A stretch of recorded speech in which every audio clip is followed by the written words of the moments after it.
going to be a bit of a review. If you remember, in the mouth, the oral cavity here on the roof, you have the hard palate, soft palate, and uvula. You guys remember those, Yes. right? We're okay with that? Yep. Remember the palatoglossal and palatopharyngeal arches by the palatine tonsil? Remember these two things right here. We just looked at that the other day. So we're okay with those? Everybody okay with that? Lingual tonsil, base of the tongue. Pharyngeal tonsil over here, and again, palatine tonsil. So look at all that stuff you already know. And of course, you all know the tongue, right? Right. Okay. Now,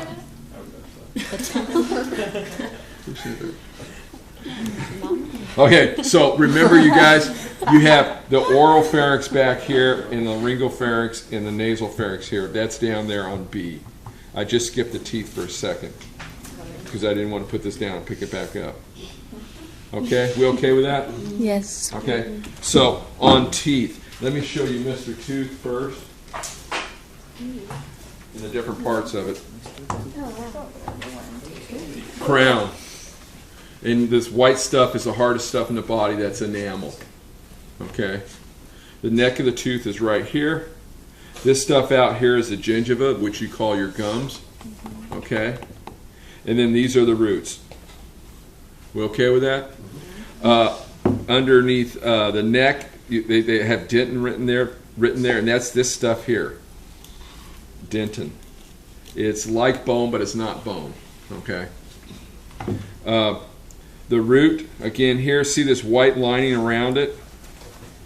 That's the cementum. Okay.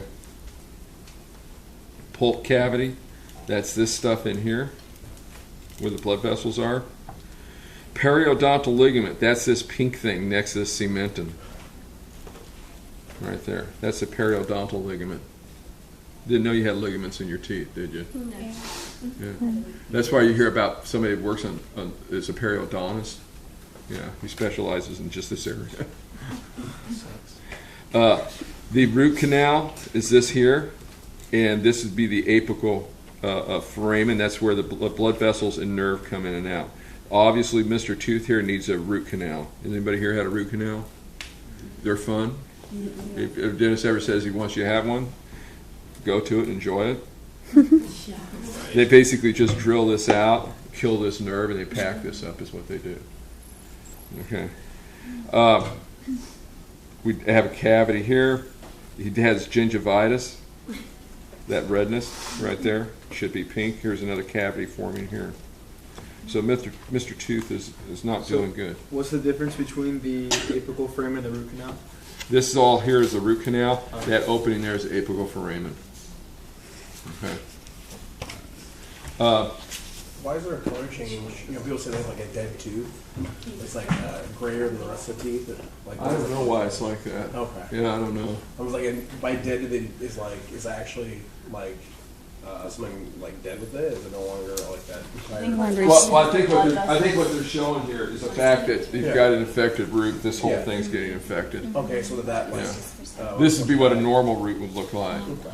And that's how it would normal. So they're showing you an infected root with the pulp being infected. Mm-hmm. For the pulp would die. I wanted to hear that conversation. Well, it's just the redness is just infected. Okay, I was curious about it. But when they do a root canal, they drill those roots out. They wouldn't go into a tooth and just drill one root. Yeah. So if you're going to get a root canal, they're going to drill however many roots you have on that tooth. And then they fill it and pack it up with stuff. Is it just around the tooth? That's the only way you can get rid of that infection, to save the tooth. So you do that, and you pack it, and then basically you in essence have a dead tooth now, and so you are predisposed more